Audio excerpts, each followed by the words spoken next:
Isso mesmo, Daniel. Boa tarde para todo mundo. O fenômeno Laninha está de volta aqui no Rio Grande do Sul pelo segundo ano consecutivo. Essas informações foram reveladas pelas agências que cuidam dessa parte climática aqui no Rio Grande do Sul. Então, esse fenômeno que geralmente arrepia os agricultores, porque Laninha é sinônimo de estiagem seca aqui no Rio Grande do Sul. E para trazer mais detalhes sobre esse retorno do Laninha, estou com a professora, também pesquisadora aqui da UFSM, Zanandra de Oliveira. Professor, obrigado por nos atender.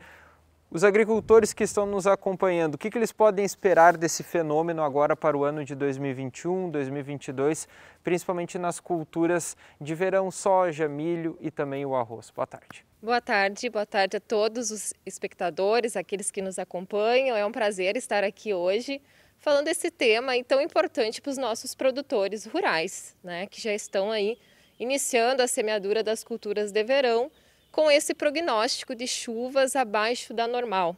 Então, o que significa isso? Um ano de Laninha, nós já viemos de uma safra, da safra anterior com Laninha, e um ano de Laninha nós temos uma previsão de chuvas abaixo da normal climatológica. Essas chuvas abaixo da normal climatológica, elas são sobretudo no período de primavera, quando nós temos uma Laninha clássica, né? Então agora, esse período agora, os modelos estão indicando aí, né, para o próximo trimestre que as chuvas vão ser abaixo da normal. Isso pode impactar ali o início da semeadura, o estabelecimento inicial das plantas, sobretudo culturas de sequeiro, né? Quando a gente fala de arroz, aqui nós temos arroz irrigado na nossa região, então tendo água reservada nas barragens, nos rios, não falta água para a cultura do arroz, ela é irrigada. E nós viemos agora de um período de chuvas regulares em setembro e outubro, que elevou o nível dos reservatórios. Então, para essas culturas irrigadas, a gente não tem esse problema, né? Não são impactados pelo fenômeno esse. Já a cultura da soja é a nossa principal cultura de verão hoje aqui em Cachoeira. E quando a gente produz ela em área de coxilha, né, ela é uma cultura de sequeiro, ou seja, ela não tem irrigação. E essa cultura pode ser impactada, então, por essas chuvas abaixo da normal agora, né, no início aqui do estabelecimento.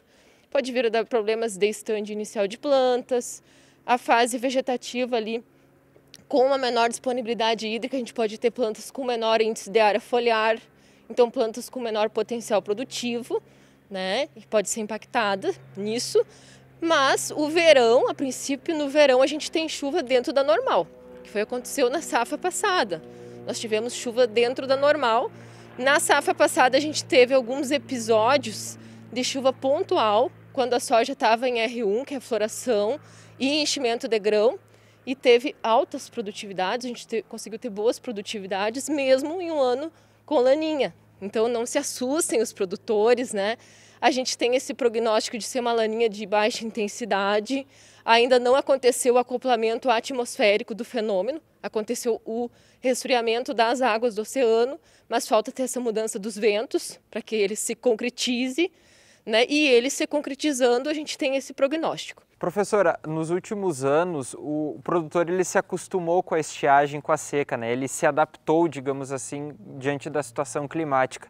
Você acha que esses episódios seguidos de Laninha, ele, digamos assim, preparou o produtor, ele conhece a sua terra, ele conhece a sua propriedade, ele sabe como minimizar os prejuízos. Existe essa sensação entre os agricultores? O que acontece com o nosso janeiro e fevereiro aqui em Cachoeira? A gente tem pouca chuva, né? A normal de janeiro é 124 milímetros e de fevereiro é 111 milímetros. A cultura da soja em fase reprodutiva, eu tenho trabalhos que mostram isso, ela gasta em torno de 4,5 a 7 milímetros por dia. Então, falta água. Na verdade é isso, falta água mesmo na condição normal, né, de um ano normal. Então é isso que os produtores acompanham, na verdade, né? Não é a questão da Laninha. Então é a questão de ter mesmo chuvas abaixo do que a planta consome. E às vezes essas chuvas são irregulares, né? E aí falta água no solo para a planta. No ano passado a gente teve essas chuvas pontuais que colaboraram para uma boa produtividade e nada impede que esse ano elas também possam ocorrer, né? A gente pode ter chuvas ali em janeiro, no período crítico da cultura ali, que é fase reprodutiva, né? Floração, enchimento de grão, e que pode contribuir para que a gente tenha uma boa safra de verão para a cultura da soja. E o produtor ele tem tido assim maior assessoria técnica, ele tem trabalhado muito a questão também de solo. O solo é muito importante para essa questão hídrica, né? A água ela fica reservada no solo.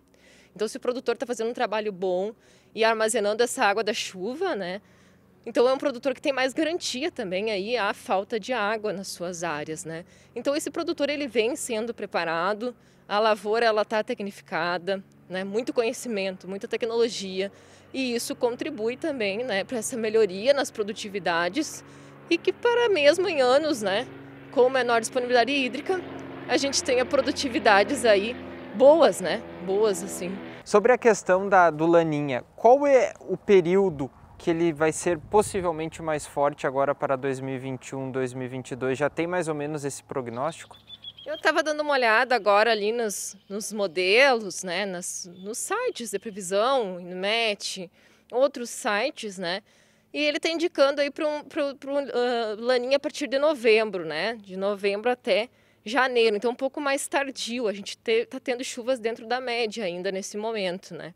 Então eu acho que tudo indica que vai ser aí novembro e dezembro a redução das chuvas para abaixo da normal climatológica. Nós estamos em uma fase dessa, né, com maior resfriamento das águas, né? E que daí vai ter o predomínio de anos com Laninha. E depois pode inverter essa fase, a gente pode ter fases seguidas, né? Mais de uma fase fria, ou pode inverter essa fase, né, para uma fase quente, aí a gente ter predomínio de anos com El Niño. Isso pode estar associado a esse fenômeno maior escala, né? Daniel, conversamos então com a professora Zanandra de Oliveira, ela é professora, também pesquisadora aqui da UFSM, falando sobre o fenômeno Laninha, que possivelmente vai entrar aqui no Rio Grande do Sul com força, principalmente ali a partir da segunda quinzena do mês de novembro, mês de dezembro e também janeiro, que acaba trazendo alguns pequenos prejuízos para as culturas de verão, soja, arroz e também milho, atingindo principalmente aqui a região de Cachoeira do Sul. Eu volto com você.